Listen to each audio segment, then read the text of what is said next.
When Jesus had finished these parables, he went away from there, and coming to his hometown, he taught them in their synagogue, so that they were astonished and said, "Where did this man get this wisdom and these mighty works? Is not this the carpenter's son? Is not his mother Mary? Are not his brothers James and Joseph and Simon and Judas? And are not all his sisters with us? Where then did this man get all these things?" And they took offense at him. But Jesus said to them, "A prophet is not without honor, except in his hometown, and in his own household." And he did not do many mighty works there, because of their unbelief. So if you weren't here a couple weeks ago, I did a message, who are Jesus' brothers?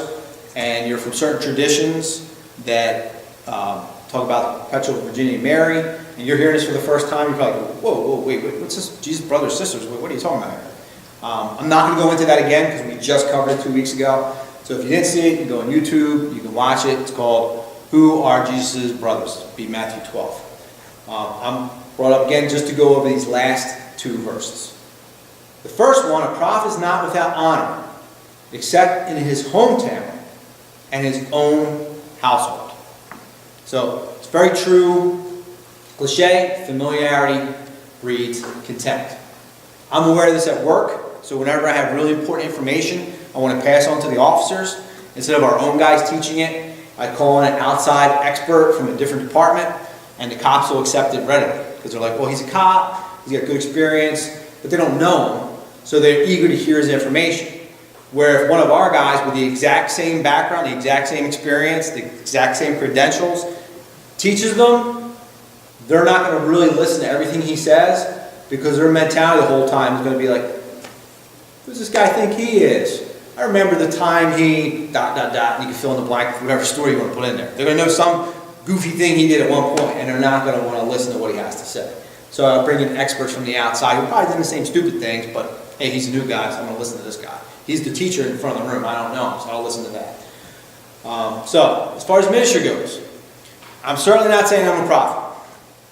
But I am saying it should be no surprise to me or to you that the online aspect of this is way bigger than what we see here. So I'm over 900 followers on Facebook right now. It'll probably be 1,000 by the end of the month. And last count, yeah, there's a little less than 1,000 people in here right now. The reason for that is, unlike Jesus,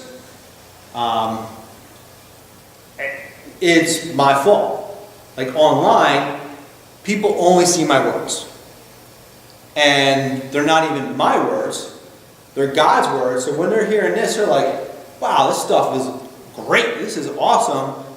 I love this stuff, because they're just getting his message without a filter. Unfortunately, people here, they have a little bit of filter, and that's, you know me, you know my entire life. You know how I currently am, or even worse, you know how I used to be. So I know there's a lot of people kind of saying, like, back in the day, wasn't he the one like trying to get us to do more stuff and kind of get in trouble and like raise some hell? And like, I'm not going to listen to this knucklehead about how to live my life. I guess he's just trying to pay some penance now or something.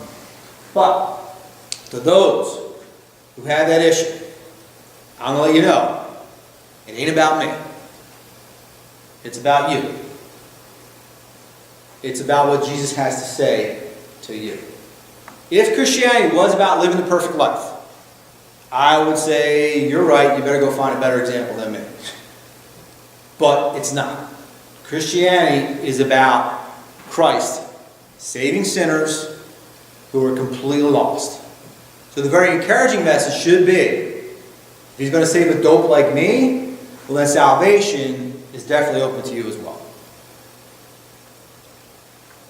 I'm just a mangy dog who went back to his old pack to say, hey, I found a master who feeds us beautiful smorgasbords of meat, lets us lay in plush beds. The only thing he requires is that we wash ourselves clean of this filth that we have accrued by living on the streets in our useless lives before he can bring us into his mansion.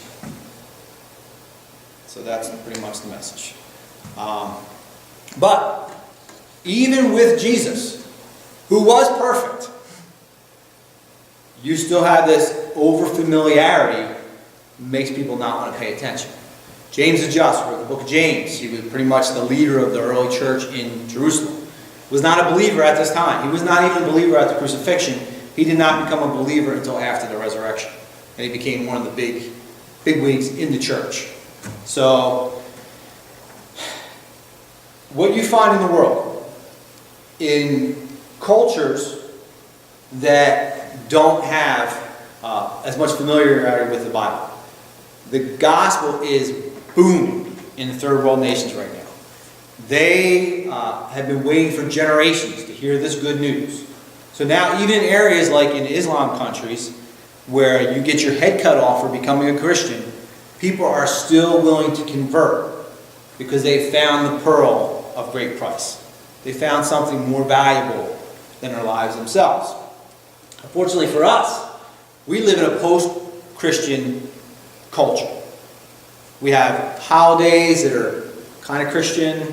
We're all kind of a little bit familiar with the stories, don't really know them. So we have like a shadow of Christianity, but we completely lose the impact of it. We don't really understand the full gist of the gospel. To really understand what the Bible has to say, we have to throw away our cultural preconceptions, our familiarity with it, and kind of get back to the basics. And we realize this whole truly amazing is that God so loved you that He sent His only Son to earth in the form of a human being to be brutally tortured on your behalf, to pay the penalty for all the sins you did, just so that you can have fellowship with Him forever in heaven. So that's an amazing story. When you really get that, you're willing to sell everything else you have to buy that pearl of great price, to follow Him.